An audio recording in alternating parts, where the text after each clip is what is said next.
Trump wants $18 billion for border wall in exchange for DACA. Hallelujah, Yahweh Ba'Shem, Yahweh Shai, Ba'Shem, Wakwakadash. Special thanks to the apostles of GMS.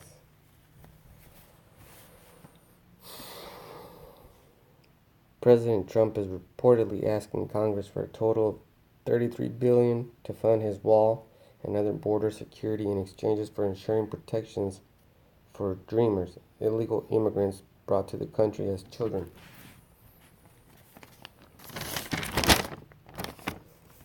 Damn. Sounds bad.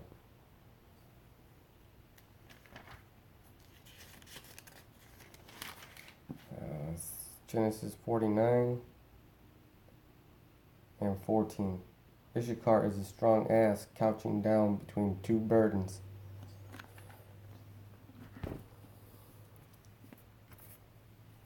Alright. The two burdens are Mexico and America, because I speak from experience. When I was a little child, and I still dream of going back, we used to go to Mexico every winter. You know, just fucking work hard and then take your shit, your money over there, and you live like a king for a little bit.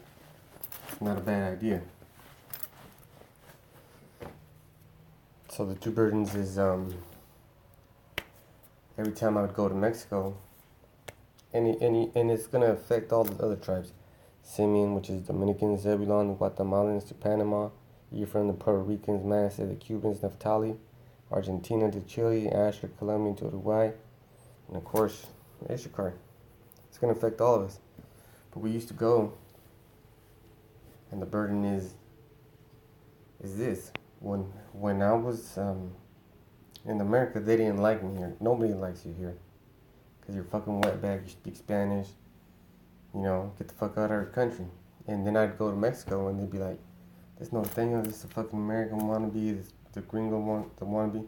So those are the two burdens, and this is going on with all of us, all these Latin tribes. But now, it seems like you're gonna get your American citizenship. There's nothing fucking special about that shit. Fuck being an American citizen. Death to Babylon. And death to Esau. Alright, if your parents brought you over here when you were a little child, and I know a lot of people, I mean a lot of people, alright? This is what you're caught in between. You find yourselves in the position of choosing your American citizenship and accepting the wall being built for that cost, your American citizenship. That's your burden, all right? If the funding is approved, the border wall would increase from around 654 miles to nearly 1,000 miles, covering roughly half the length of the entire U.S.-Mexico border. Oh boy, it's time to get some of this Deuteronomy up in here.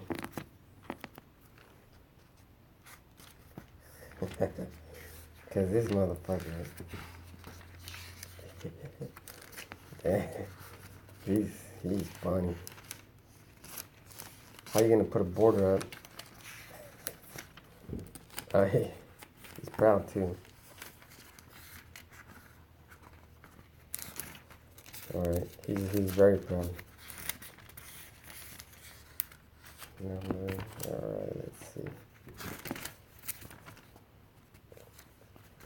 Trying to find Deuteronomy 19 and 14, bear with me. Almost there. Because the 1611 King James has Roman numerals, and if you don't know how to read those Roman numerals, your ass will get lost. And it's kind of confusing if you don't, keep reading your 1611, which is a different language, old school. Old English, the Kings, as it's called.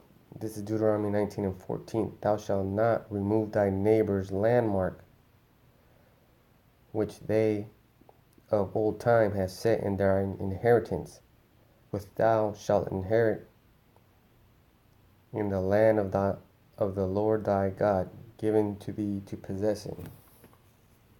So this guy came over here, and the borders were already set within the nations of the Native Americans. And yeah, there was war. We were sacrificing people. We treated each other pretty bad. But that's family matters. Okay? So your cracker ass came over here. We let you live in Texas in exchange for protecting that area against French invasion. And you fucking squatted on the land, you took it, and then you had the war, and then you took some states. Let me show you. This is a Mexican cession. Cession is when you, basically give up. Because that war was costing a lot of money. And, yeah, I can just go out on a limb and say that it was funded by some of the Amalekites.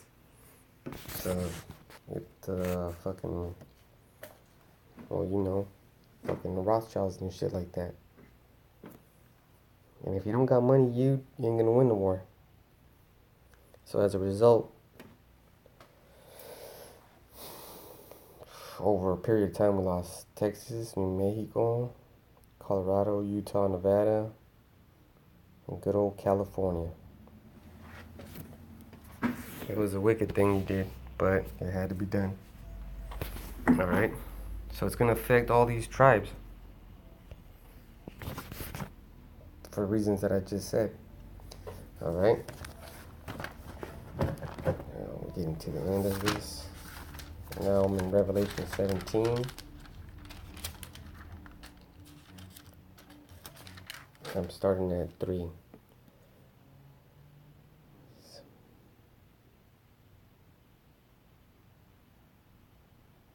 Alright, so he carried me away in the spirit into the wilderness, and I saw a woman sit upon a scarlet-colored beast full of names of blasphemy, having 7 heads and 10 horns. That's NATO in the EU, and that bitch on that beast is Mystery Babylon, America the Great, alright? And the woman was arrayed in purple and scarlet color and decked with gold. That's where they get that shit decked out. And precious stone and pearls, having a golden cup in her hand. And the golden cup represents luxurious lifestyle.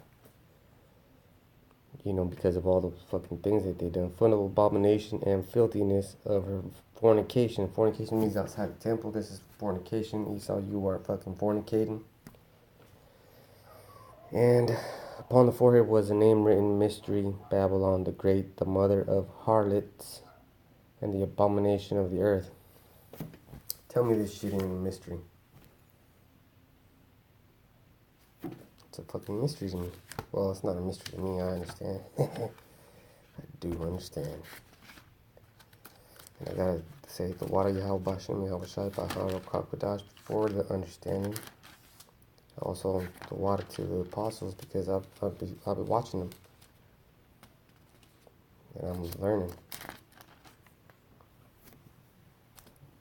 So all these things that Esau is doing deserves merit.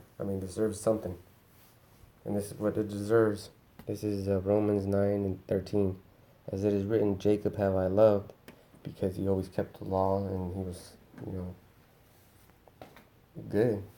Like, according to the law, he was good. But Esau have I hated, because he always continually breaks the law. Shalom.